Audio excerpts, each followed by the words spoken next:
గురూజీ 72 గంటల్లోనే ఫోన్లోని అద్భుతమైన జ్యోతిష్య పరిష్కారం చూపిస్తారు. నమ్మండి, నమ్మకపోండి, ఇది నిజం. శ్మశాన కాళి రుద్ర చౌడీదేవి ఆరాధకులు నంబర్ 1 వశీకరణ స్పెషలిస్ట్ గురూజీ. మనిషి పుట్టుక నుండి చనిపోయే వరకు వచ్చే అన్ని క్లిష్టమైన సమస్యలకు పరిష్కారం ఇక్కడ లభిస్తుంది. విద్య, ఉద్యోగం, వ్యవహారం, స్త్రీ ప్రేమ, పెళ్లి, సంతానం, స్త్రీ పురుష వశీకరణం, భూవశం, భార్యాభర్తల కలహాలు, కోర్టు సమస్యలు, విడాకుల సమస్యలు, చేతబడి, అప్పుల బాధ, ఇంకా మీకు ఎలాంటి సమస్యలు ఉన్నా 72 గంటల్లోనే. జై శ్రీమన్నారాయణ. నేను మీ ఐకాన్ ఆస్ట్రాలజర్ గట్టుపల్లి సురేష్ బాబు.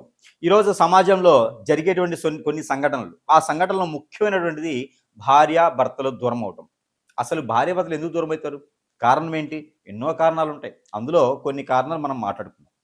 ముఖ్యంగా జాతక పరిశీలనలో జాతక పరిశీలనలో జాతకాల యొక్క స్థితిగతులు సరిగా లేకుంటే భార్యాభర్తలు ఎడబాటు భారం అనేది ఉంటుంది. మరొకటి, తులారాశి వారు ముఖ్యంగా మనం చూసినట్టయితే కనుక ఎంతో హోందాగా, ఎంతో డిగ్నిటీగా, అన్ని రకాల రంగాల్లో ముందు చూపుకుంటూ, ఎంతో నాలెడ్జీ ఉండి ఏ పనైనా చేయగలిగినటువంటి శక్తియుక్తులు కలవారు తులారాశి వారు. ఏ పని అనుకున్న ఆ పని ముందుకు వెళ్తుంది. ఎంతో మందికి సహాయ సత్కారాలు చేస్తుంటారు. పుట్టక ముందే వీరు కోటీశ్వరుడిగా ఉంటారు. ఎన్నో రకాల ఆస్తులు ఉంటాయి, కానీ ఏది అనుభవించరు. విదేశాల్లో సెటిల్ అవ్వాలనుకుంటారు. వారి ద్వారా ఎంతో మందిని పంపిస్తూ ఉంటారు. వీరు వెళ్ళేదానికి వయసు సరిపోకుండా ఉంటుంది. అలానే బాధ్యత తీసుకుంటే బాధ్యతని ఎలాగైనా నిర్వర్తిస్తుంటారు. ఎన్నో రకాలైనటువంటి వ్యాపారాల వృద్ధిలో భాగస్వాములుగా ఉంటారు. ఎంతో ఉన్నత హోదాలో ఉండేటువంటి తులారాశి వారు. అలాంటి తులారాశి వారికి కూడా భార్యాభర్తల మధ్యన ఎడబాటు అనేది ఉంటుంది. మొదటిగా ఈ తులారాశి వారికి అతి తక్కువ సమయం, అంటే తక్కువ ఏజ్లోనే పెళ్ళి అవుతుంది. ఒకవేళ అక్కడ అవ్వలేదంటే కనుక 30 సంవత్సరాల అనంతరం, 30 సంవత్సరాల తర్వాతనే వీరికి పెళ్లి యోగ్యత అయితే కనపడుతుంది. అలాగా పెళ్లి చేసుకున్నారు అంటే కనుక చిన్నగా పిల్లల్ని కనకపోయినా ఈ పెళ్లి అయిన తర్వాత భార్య మీద కన్నేసినటువంటి ఎంతోమంది, భర్త మీద కన్నేసినటువంటి ఎంతోమంది. ఎందుకంటే తులారాశిలో పుట్టడమే అదృష్టం, పునర్జన్మ సుకృతం. కాబట్టి అలాంటి తులారాశి వారికి ఉన్నతమైనటువంటి కుటుంబంలో పుట్టేటువంటి వారు ఉంటారు తులారాశి వారు. పేరు, ప్రఖ్యాత, హోదా అన్ని రకాల రంగాల్లో కూడా ముందు చూపుతూ ఉంటారు, ముందే ఉంటారు. అలాంటి తులారాశి వారికి కూడా కొంతమేర అశుభ దృష్టి ఉంటుంది. అది ఎట్లా అంటే కనుక గ్రహాల యొక్క స్థితిగతులు, వారికి ఎక్కువ కలత్ర దోషం, కాలసర్ప దోషం, నాగదోషాలు లాంటివి ఎక్కువగా ఉంటాయి తులారాశి వారికి. దాని ద్వారా కూడా చేసుకున్నటువంటి భార్యాభర్తలు దూరం అవుతూ ఉంటారు. అది అయిపోయింది అనుకుంటే ఇంకొక విషయం ఏంటంటే, చక్కనైనటువంటి అందమైనటువంటి భార్య, చక్కనైనటువంటి అందమైనటువంటి భర్త వస్తారు. వీరి మీద చెడు కళ్ళు, వ్యామోహంతో వేసేటువంటి కళ్ళు ద్వారా వారి మీద ఏదైనా చెడు క్రియ, హిప్నాటిజం, బ్లాక్ మ్యాజిక్, వశీకరణం, బాగలముఖి, భానుమతి, యక్షిని, స్పిరిట్, ఇలాంటి క్రియలు ఏదైనా జరిగి ఉండొచ్చు. దాని ద్వారా భార్యాభర్తలు ఖచ్చితంగా దూరమయ్యేదానికైతే కనపడుతుంది. అలా భార్యాభర్తలు దూరమయ్యారంటే కనుక పిల్లలు పుట్టిన పిల్లకు చెట్టుకోరు గుట్టుకోరు అవుతూ ఉంటారు. కోర్టు వరకు వెళ్ళేటువంటి సమస్యలు కూడా ఉంటాయి. మరొకటి, తులారాశి వారికి రెండో పెళ్లి కూడా యోగ్యత కొంతమందిలో కనపడుతూ ఉంది.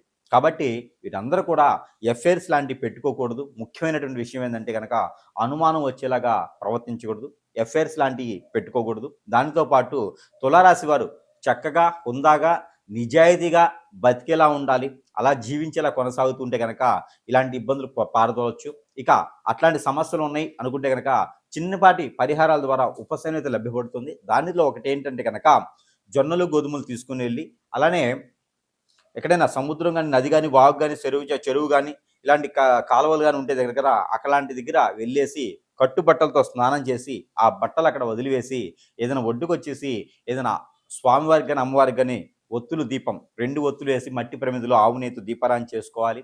దాంతోపాటు ఏదైనా రకమైన దానిమ్మకాయలో, సపోటాకాయలో, ఆ సీజన్ వైజ్గా ఉండేటువంటి ఫ్రూట్స్ ఒక 6గురికి పంచిపెట్టాలి. అనాథాశ్రమం, వృద్ధాశ్రమంకి మీరు ఏదైనా డొనేషన్ మినిమం ఒక 4-5 వేల రూపాయలు డొనేషన్ ఇస్తూ ఉండాలి. అలాంటివి చేయడం ద్వారా ఖచ్చితంగా మీకున్నటువంటి ఎడబాటు భారం భార్యాభర్తల మధ్యన దగ్గర అవుతుంది.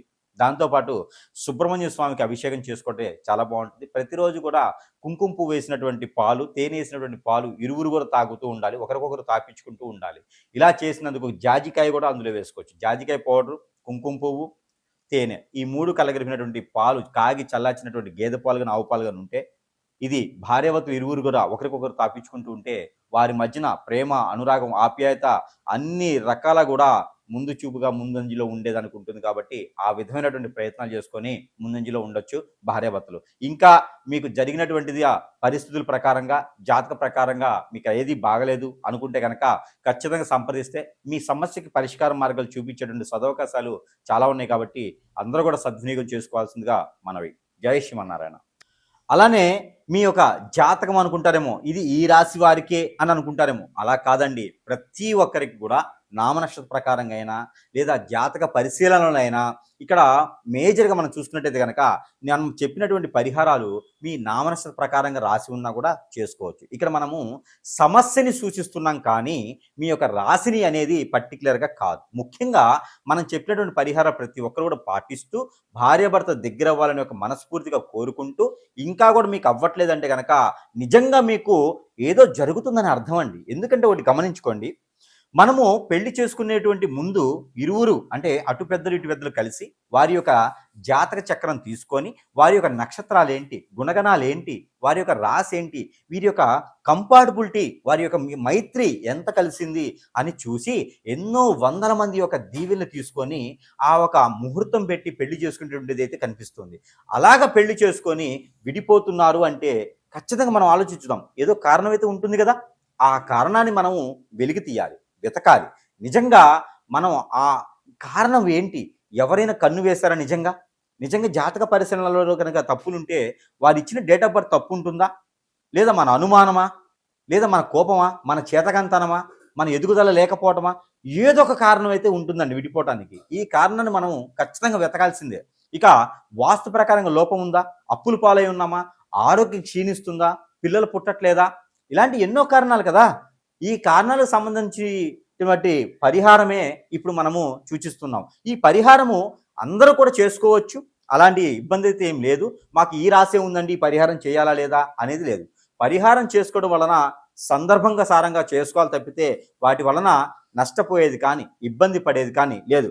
ఆ పరిహారం వలన మీకు మంచి జరిగిందా సంతోషం, లేదు అంటే కనుక నిజంగా మీ మీద చెడు వ్యసనంతో, చెడు కన్నుతో, మీ పెద్దల పూర్వీకుల దోషాలతోనో, లేదా మాట మంచి ఉన్నా, లేదా డబ్బు ప్రకారంగా ఎన్నో రకాల సమస్యలు కొట్టుమిట్లాడుతుంటాయి. కాబట్టి ఇంకా ఏదైనా సమస్య ఉండి మీ మీద నిజంగానే కారణాలు ఉంటేనేనండి మీకు జరిగేటువంటి అనేజీ కావచ్చు, అన్ఫిట్ కావచ్చు, లేదా ఇంకేదైనా సమస్యలు కావచ్చు, ఇవన్నీ కూడా మీకుగా జరిగేవి కాదు, ఎవరో మిమ్మల్ని చేపిస్తున్నారు. ఇది మాత్రం గమనించుకొని సంప్రదించవచ్చు.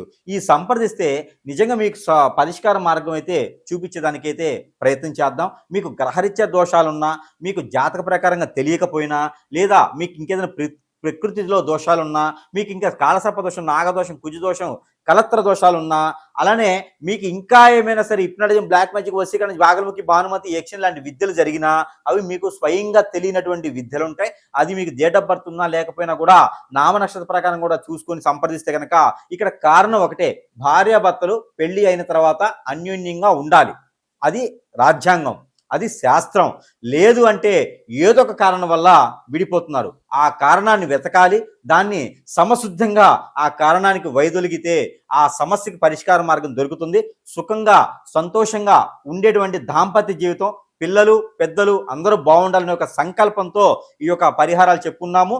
ఇవి అందరూ కూడా ఆచరించి పాటించి చేసి ఉత్తులుగా చేసేసుకుని ఈ యొక్క మార్గాన్ని కూడా వెంచుకొని మీకు ఉన్న సమస్యని పరిష్కార మార్గానికి ఒక ప్రయత్నంగా చేయండి. జై శ్రీమన్నారాయణ. ఓకేనా?